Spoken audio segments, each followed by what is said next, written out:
নমস্কার বন্ধুরা, education culture YouTube চ্যানেলে তোমাদের স্বাগতম।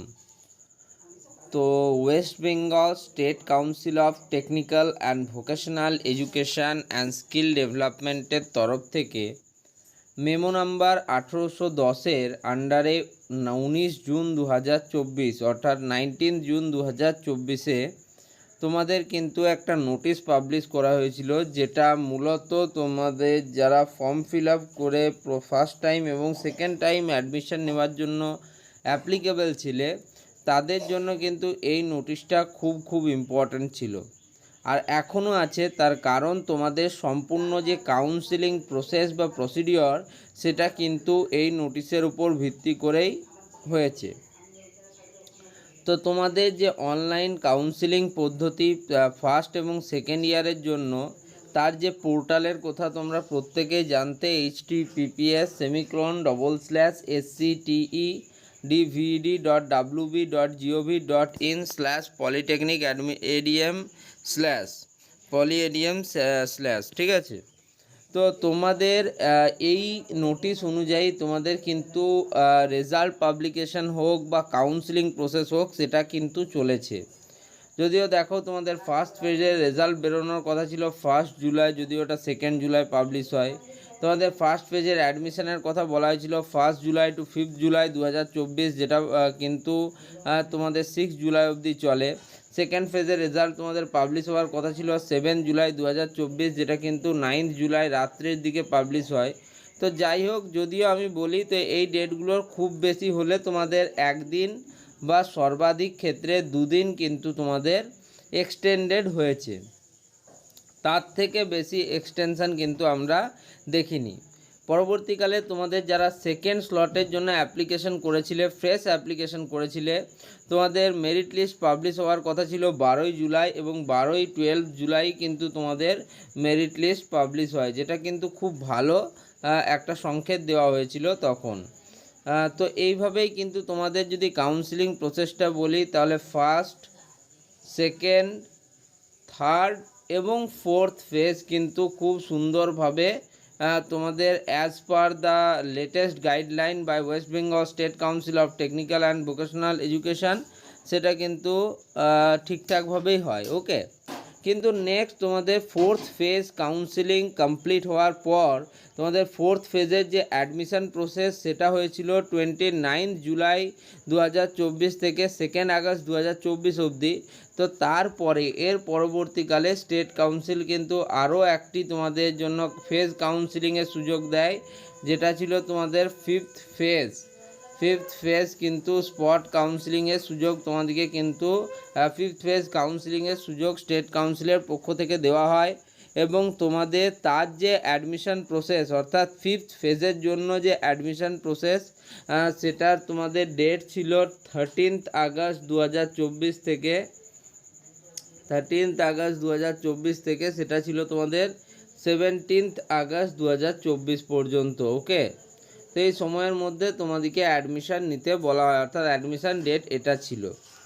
এবার দেখো, বিভিন্ন স্টুডেন্টদের সাথে কথা বলে এবং তাদের কাছ থেকে যেটা জানতে পারলাম, অনেক স্টুডেন্ট তারা কিন্তু কলেজ পেয়েছে, বাট কলেজ পেয়ে তারা অ্যাডমিশান নিতে যায়নি বা নিতে পারেনি বা ডকুমেন্টেশন রেডি করতে পারেনি, কোনো না কোনো কারণের জন্য তারা কিন্তু তোমাদের এই অ্যাডমিশন প্রসেসে তারা কিন্তু অংশগ্রহণ করতে পারেনি। তার ফলে কি হয়েছে, তারা হয়তো কলেজে সিট পেয়েছে, অ্যালটমেন্ট অ্যাকসেপ্ট করেছে, তবুও কিন্তু তারা কলেজে অ্যাডমিশান নেয়নি। এর ফলে দেখো একটা জিনিস কি হচ্ছে, তোমাদের যদি দেখো তোমরা ফিফথ ফেজের যদি ভ্যাকেন্সি লিস্টটা একটু ভালো করে চেক করো, টপ পলিটেকনিক কলেজগুলিতেও মোটামুটি না হলেও তোমার আমি যদি বলি এক একটা কলেজে 20+ সিট কিন্তু অনেক কলেজে আমি দেখতে পেয়েছি। তোমাদের সাথে ভ্যাকেন্সি লিস্ট যখন শেয়ার করেছিলাম এবং প্রত্যেকটা কলেজের আলাদা আলাদা করে বলছিলাম, তখনও কিন্তু তোমরা দেখবে যে সেখানে কিন্তু প্রত্যেকটা কলেজেই মোটামুটি 20-র অধিক সিট ছিল। এবার ধরো এই 20টা সিটে যারা পেয়েছে তাদের মধ্যে 10 জন অ্যাডমিশান নিয়েছে আর 10 জন কোনোভাবেও হোক অ্যাডমিশান নিতে পারেনি। এর ফলে কি হচ্ছে দেখো, যে 10 জন অ্যাডমিশান নিয়ে নিলে তাদের তো সিটগুলো ফুল হয়ে গেল, বাট যারা অ্যাডমিশান নিলে না সেই সিটগুলোতে কিন্তু একটা ভ্যাকেন্সি এখনও কিন্তু রয়েছে, ভ্যাকেন্সি কিন্তু এখনও রয়েছে। এবার সেই ভ্যাকেন্সিটা তোমাদের স্টেট কাউন্সিল কিন্তু থাকতে দেবে না। তার কারণ এই বছর যদি তোমরা সত্যিভাবেই দেখো তাহলে দেখবে কিন্তু প্রচুর পরিমাণ ফর্ম ফিল আপ প্রসেস কিন্তু এই বছর হয়েছে। বাট ফর্ম ফিল আপ প্রসেসে অংশগ্রহণ করার পর মেরিট লিস্টে জেক্সপোর ক্ষেত্রে প্রায় 48,000 স্টুডেন্টের কিন্তু নাম সেখানে এসছে। বাট সেই তুলনায় আমরা যদি দেখি প্রায় 15,300 মতো মনে হয় সিট কিন্তু তোমার গভর্নমেন্ট পলিটেকনিক কলেজে রয়েছে।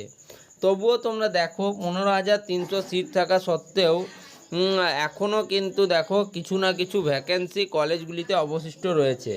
তার মানে স্টুডেন্টরা যে কলেজগুলি পাচ্ছে সেই কলেজগুলি অবশ্যই তাদের পছন্দ নয় বা আরও বিভিন্ন ধরনের কারণ থাকতে পারে যার জন্য কিন্তু তারা কলেজগুলিতে অ্যাডমিশন নিতে পারছে না। বেশিরভাগ ক্ষেত্রে আমি স্টুডেন্টদের কাছে দেখলাম তারা চাইছে নিজেদের হোম ডিস্ট্রিক্টে কলেজ পেতে, কিন্তু বেশিরভাগ ক্ষেত্রেই তারা প্রায় 100 কিলোমিটার দূরে 200 কিলোমিটার দূরের কলেজগুলি পেয়েছে।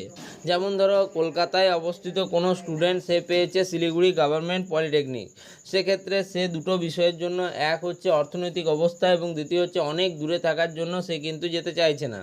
এরকম ক্ষেত্রে অনেকেই কিন্তু নিজেদের অ্যাডমিশান প্রসেসের জন্য তারা হয়তো অ্যালটমেন্ট অ্যাকসেপ্ট করার পরেও তারা কিন্তু অ্যাডমিশান নেয়নি। এর ফলে একটা ভ্যাকেন্সি কিন্তু ক্রিয়েটেড হয়ে গেছে এবং সেই ভ্যাকেন্সিটার জন্যই তোমাদের একটা টেন্টেটিভ ভ্যাকেন্সি ডিক্লারেশনের ডেট স্টেট কাউন্সিলের পক্ষ থেকে তোমাদের 19 জুনের যে নোটিশ সেখানেই কিন্তু দিয়ে দেওয়া হয়েছিল।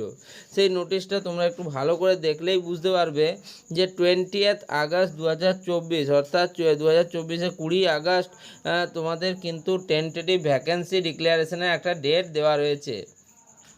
যেহেতু স্টেট কাউন্সিল প্রত্যেকটা পদক্ষেপ এই 19/6/2024 বা 19 জুনের নোটিশের উপর ভিত্তি করে পাবলিশ করেছে, সেহেতু তোমাদের টেন্টেটিভ ভ্যাকেন্সি ডিক্লারেশনে যেহেতু তোমাদের বলা হচ্ছে যে 20 আগস্ট 2024 তোমাদের ভ্যাকেন্সি ডিক্লেয়ার হবে, সেক্ষেত্রে আমার মনে হচ্ছে স্টেট কাউন্সিল এ বিষয়ে কোনো অসুবিধা হবে না। স্টেট কাউন্সিল অবশ্যই তোমাদের ভ্যাকেন্সি লিস্ট ডিক্লেয়ার করবে 20 আগস্ট বা 20 আগস্ট 2024।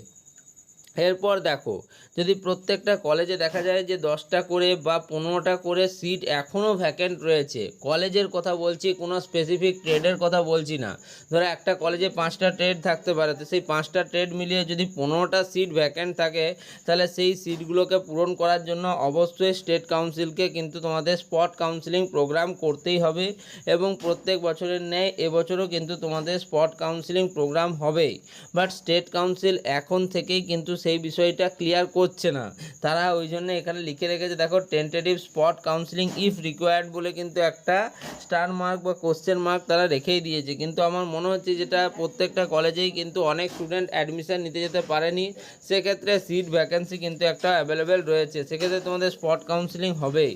তো সেই স্পট কাউন্সিলিংয়ের যে ডেট সেটা দেওয়া হয়েছে 23 আগস্ট 2024 থেকে। ধরো যদি স্টেট কাউন্সিলের ইচ্ছে ছিল যে কোনো আমরা স্পট কাউন্সিলিং প্রোগ্রামই অর্গানাইজ করব না, তাহলে কেন তারা এখানে একটা ডেট 23 আগস্ট 2024 এই ডেটটা মেনশন করলো, তোমরা নিজেরাই ভেবে বলো।